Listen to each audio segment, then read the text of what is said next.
მეგობრებო, თავისი სატელიტი ოლიგარქის გარდაუვალი დამარცხებით პანიკაში ჩავარდნილი მოსკოვი იღებს ახალ ჩამკეთ ღონისძიებებს, რათა შეცვალოს ქართველი ხალხის ნება 31 ოქტომბერს. პუტინმა უკან დააბრუნა საქართველოს მიმართულებაზე ჩვენი ქვეყნის უბოროტესი მტერი და დამშლელი ვლადისლავ სურკოვი, რომელსაც დაევალა ორგანიზება ყველა პრორუსული ძალისა საარჩევნო გადატრიალებითი მიზნებისათვის. ამ ჯგუფებში შედიან პოლიტიკურ პარტიებად დარეგისტრირებული სპეცსამსახურები, ექსტრემისტული ორგანიზაციები, საპატრიარქოს უმაღლესი მღვდელმთავარნი, აგრეთვე რუსი ბიზნესმენები საქართველოში მოღვაწე და რუსეთში ყოფი ქართველი კანონიერი ქურდები.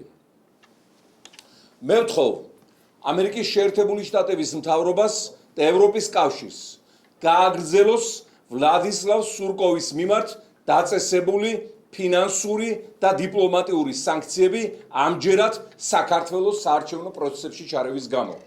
დანარჩენი მონაწილეები ამ შეთქმულებისა იქნებიან უახლოეს ხანში რეესტრში შეყვანილი და ეს სია გადაეცემა ასევე ბრიუსელსა და ვაშინგტონს. ქართველი ხალხის ნებას ვერავინ ვერ გაამრუდებს, შეეგუეთ, რომ ჩვენი ქვეყანა კვლავ მოიპოვებს პოლიტიკურ დამოუკიდებლობასა და სუვერენიტეტს, რომელიც ამჯერად ივანიშვილმა მიჰყიდა პრეზიდენტ პუტინს. ეს მოგახსენეთ მოკლედ ის ინფორმაცია, რომელიც ობიექტურად არსებობს და რეალურია. ვლადისლავ სურკოვი მოგეხსენებათ გახლავთ პრეზიდენტ პუტინის თანაშემწე, სხვათა შორის ქართველი და ჩეჩენი ხალხების საერთო სირცხვილი ეს კაცი.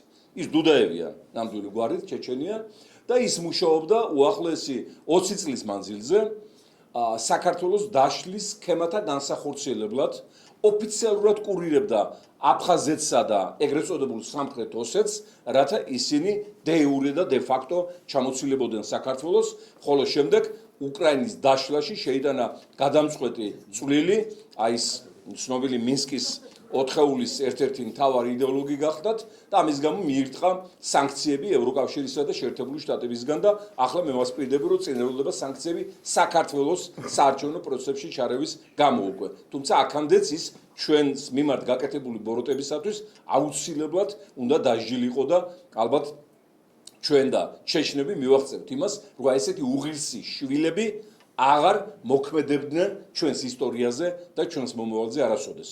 ეს პიროვნება გახდათ და გახლავთ რუსული თანამედროვე იმპერიალიზმის ერთ-ერთი მთავარი იდეოლოგი, აი ეს სუვერენული დემოკრატია, რომელსაც ეყრდნობა პრეზიდენტი პუტინი და რომლის თანახმადაც თურმე რუსეთმა ცალკე უნდა აშენოს თავისი დამოუკიდებელი დემოკრატია და არავის არ აქვს უფლება შენიშვნა და მიცდება მისცეს მათ იმის გამო, რომ პუტინმა სამუდამო ხელმწიფედ გამოაცხადა თავი, აი სწორედ ამ კონცეფციის ავტორი გახლავთ აი ეს ვლადისლავ სურკოვი, რომელსაც დღეს უკვე დაევალა სრული კოორდინაცია აი ამ ქართული მოღალატე სპექტრისა, რათა ეს ძალა იქნას წარმართული საარჩევნო მიზნებისა და უზურპაციისათვის ძალაუფლების.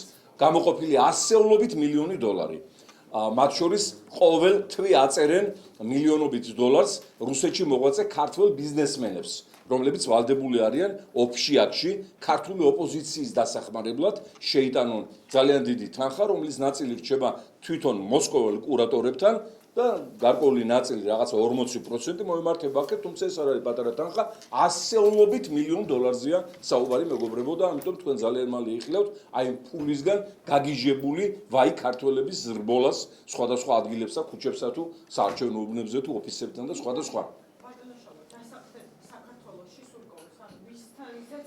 უმთავრესი დასაყრდენი პუტინის და სურკოვის და რუსული იმპერიალიზმის საქართველოში დღეს გახლავთ ბიძინა ივანიშვილი, თავისი მართველი პარტიით ქართული ოცნება, თავისი უზურპირებული ჩვენი ხალხისგან წართმეული ეკონომიკური სიმდიდრეებით, ეს არის უმთავრესი ფიგურა, მაგრამ მას გარეთ უკეთებენ შრეებს, მხარდამჭერ შრეებს, აქ არის ამისათვის დარეგისტრირებული პოლიტიკური პარტიები, ვიცით ჩვენს რომელი პარტიებია დარბიან და არ მალავენ, აქ არის ექსტრემისტული ორგანიზაციები პირდაპირ გაგებით, რომლებსაც შეუძლიათ ბრძანების შემთხვევაში ავტომატს მოკიდონ ხელი და პირდაპირ დაიწყონ ხალხის გადაცხრილვა. აქ არის კანონიერი ქურდები რუსეთში მოღვაწე, ეხლა შეუკრებიათ ცხადნიაკი პეტერბურგში და დაუვალებიათ ქართული ოცნების ვიღაც ახალგაზრდა დეპუტატის მხარდაჭერა წყალტუბოში მაჟორიტარად. კანონიერ ქურდებს, რუსულ FSB-ს მონაწილეობით. ამ დროს ის პიროვნება თურმე როგორც მითხრეს, ის ყოფილა პროდასავლელი სიტყვით. ესაც საოცარი ამბავია. მღვდელთ მთავრები მაპატიეთ, მღვდელთ მთავრები თქვენ ხედავთ ამ მღვდელ მთავრებს, როგორ ესრებიან და პრეზიდიუმში შეხედან მართველი პარტიის შეკრებების დროს და როგორ დაუთმეს ტაძრების ეზო უწმინდურთ. ეს არის პირდაპირ რუსული ფრაქცია საპატრიარქოში. რა თქმა უნდა, ბიზნესმენები, ეგრეთ წოდებული რუსი, რომლებმაც იყიდეს ვენახები, ზურები, ხარებავები, ეს არის პირდაპირ პუტინის კლასტერი კახეთში ჩამჯდარი, ეს გახლავთ არშბა ბათუმში ედინე რასიას ერთ-ერთი ლიდერი, იმავდროულად ბათუმში ბიზნესის ფლობელი, სასტუმროების კოლიზეი მარინა და სხვა და ეს არშბა აფინანსებდა არძიმბას ომის დროს და ჩვენი ბიჭები სისხლშია ნაბანავები. სომხიშვილი ერთი ასეთი ბიზნესმენი, რომელსაც ივანიშვილზე დიდი სასახლე აქვს წნეთში და დავალებებიც მიღებული აქვს. ანუ დიდი რაოდენობის რესურსია მობილიზებული და რა თქმა უნდა ქართული ხალხის ნებას ვერავინ გათელავს და წააქცევს, მაგრამ ჩვენ უნდა ვიცოდეთ საფრთხეები. სანდრო ბრეგაძესთან დაკავშირებით გამოქვეყნებულ სატელეფონო საუბარზე რატომ არის ყველა გამოცდილება? იგორ მოროზოვის თქმით, სანდრო ბრეგაძეს ინტერესი ვერსია აკავთ რუსეთში საქართველოს ახლა ყველა პრორუსული ჯგუფს თავისი პატრონი ყავს რუსეთში. ამიტომ ყველა ეს პატრონი ცდილობს თავისი პროტეჟე გაქაჩოს უფრო წინა პოზიციებზე და აქაც კონკურენცია. აი ვთქვათ იგივე ბიძინა ივანიშვილს არაფრით არ მოსწონს რაიმე ალტერნატიული ხაზი მოსკოვთან, რადგან ფიქრობს, რომ მათ შეიძლება ჩაუშვან, ვთქვათ, ამერიკასთან ურთიერთობაში. ამიტომ შიგნით არის თვითონ კასრის ფსკერზე ვირთხების ბრძოლა. ამიტომ ნუ გავგვიკვირდება, რომ ყველა პატრონი ვიმეორებ თავის შვილობილს პატრონობს.